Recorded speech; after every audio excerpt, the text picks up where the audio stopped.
नमस्कार। आज हम एक बहुत ही जाने माने डिवोशनल चैंट राधे कृष्ण मंत्र की गहराइयों में उतरेंगे।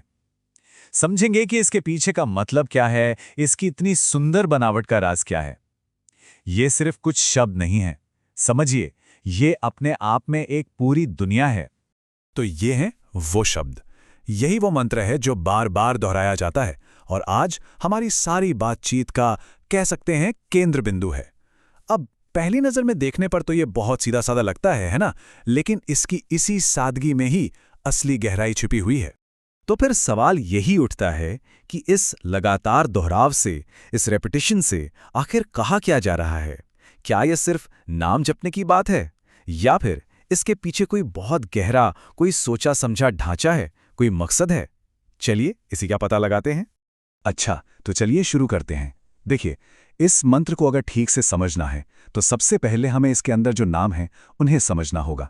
हर एक नाम अपने आप में एक खास मतलब और एक अलग ही एनर्जी लिए हुए है। तो सबसे पहले बात करते हैं राधे की, यानी राधा। वो डिवाइन फेमिनाइन एनर्जी को रिप्रेजेंट करती हैं, मतलब शुद्ध प्रेम और भक्ति का प्रतीक। और देखिए, मंत्र में उनका नाम पहले आता है। ये बात भी बहुत खास है। ये भक्ति के महत्व को दिखाता है कि परमात्मा तक पहुंचने का रास्ता असल में प्रेम और समर्पण से ही होकर जाता है। और फिर हैं कृष्ण। उन्हें परम शक्ति मतलब अ सुप्रीम बीइंग, डिवाइन जॉय और प्रेम का सोर्स माना जाता है। वो हैं जिनकी तरफ राधे की भक्ति बहती है। आप देखिए, दोनों एक दूसरे के बिना अधूरे हैं। और फिर एक नाम आता है श्याम। ये कृष्ण का ही दूसरा नाम है। इसका मतलब होता है सांवला या मेघ जैसा।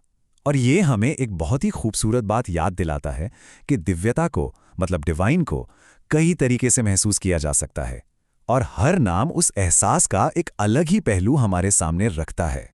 तो अब जब हम इन नामों का मतलब समझ चुके हैं तो चलिए देखते हैं कि ये नाम मिलकर इस मंत्र के कोर फ्रेजेस कैसे बनाते हैं।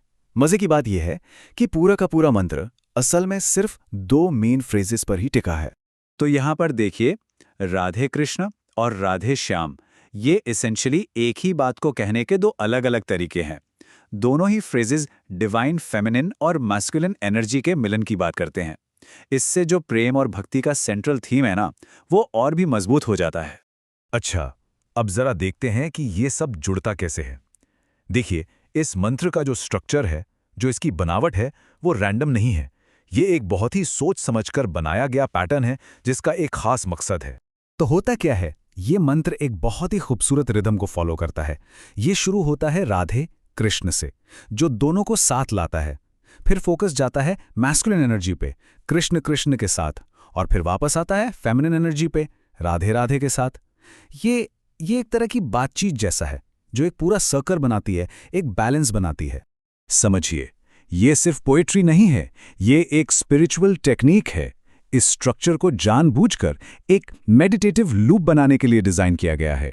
एक ऐसा लूप जो मन को इधर उधर भटकने से रोकता है और उसे एक शांत रिथमिक स्टेट में ले जाता है। और यहीं से हम अपने आखिरी और शायद सबसे ज़रूरी सवाल पर आते हैं कि आखिर इन फ्रेजेस को बार बार दोहराया ही क्यों जाता है?